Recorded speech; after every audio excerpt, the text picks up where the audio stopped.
এবার হৃদয়ের গভীর থেকে মনে মনে বলুন, আল্লাহ মহান, আল্লাহ মহান, আল্লাহ মহান, সর্ববিষয়ে সর্বশক্তিমান, তিনি একক ও অদ্বিতীয়, তিনি একমাত্র উপাস্য।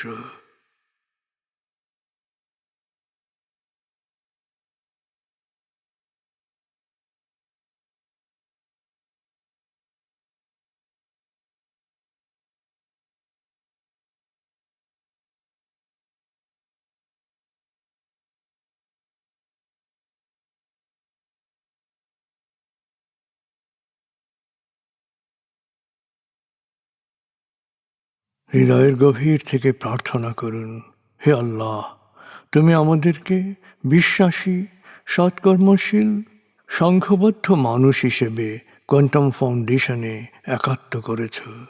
হে আল্লাহ, কোয়ান্টাম ফাউন্ডেশনকে এ যুগের আলোকবর্তিকা হিসেবে, সহস্রাব্দের বাতিঘর হিসেবে কবুল করো। কোয়ান্টাম ঘরে ঘরে, মেডিটেশন ঘরে ঘরে, এ অনুরণন সার্থক করো।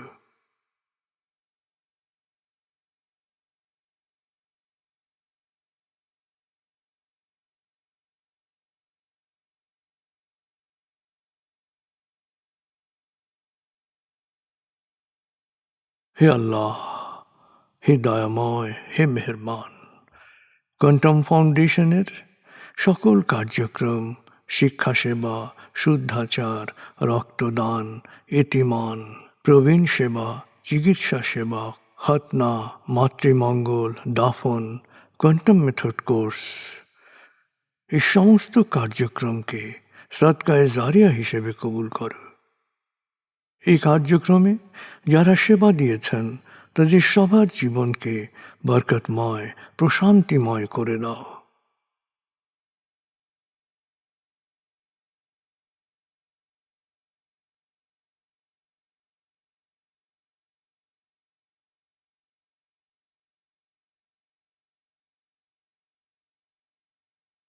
হে আল্লাহ, গত ৩০ বছর ধরে ফাউন্ডেশনের কাজগুলোকে গতিশীল রাখার জন্যে যারা নিয়মিত দান করেছেন, যারা এককালীন দান করেছেন, যারা জাকাত দিয়েছেন, যারা স্থাবর অস্থাবর সম্পত্তি দান করেছেন, তাদের সবার দানকে তুমি সৎ দান হিসেবে কবুল করো, সদকায়ে জারিয়া হিসেবে কবুল করো। তাদের পরিবারে সুখ ও প্রশান্তি দান করো, তাদের ধন সম্পত্তিতে বরকত দান করো।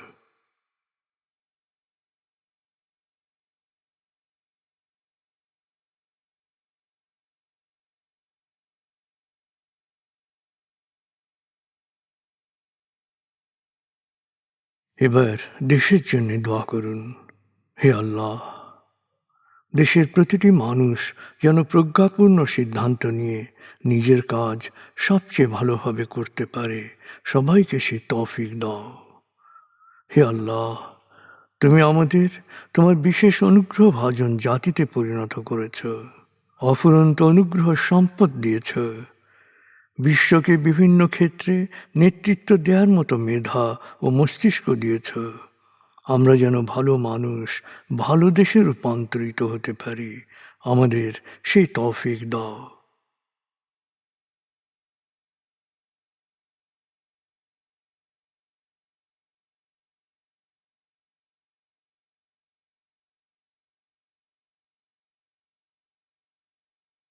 ভালো মানুষ, ভালো দেশ, স্বর্গভূমি বাংলাদেশ। ভালো মানুষ, ভালো দেশ, স্বর্গভূমি বাংলাদেশ। ভালো মানুষ, ভালো দেশ, স্বর্গভূমি বাংলাদেশ। দেশের জন্যে প্রার্থনা করুন। দেশকে যেমন দেখতে চান সেভাবে প্রার্থনা করুন।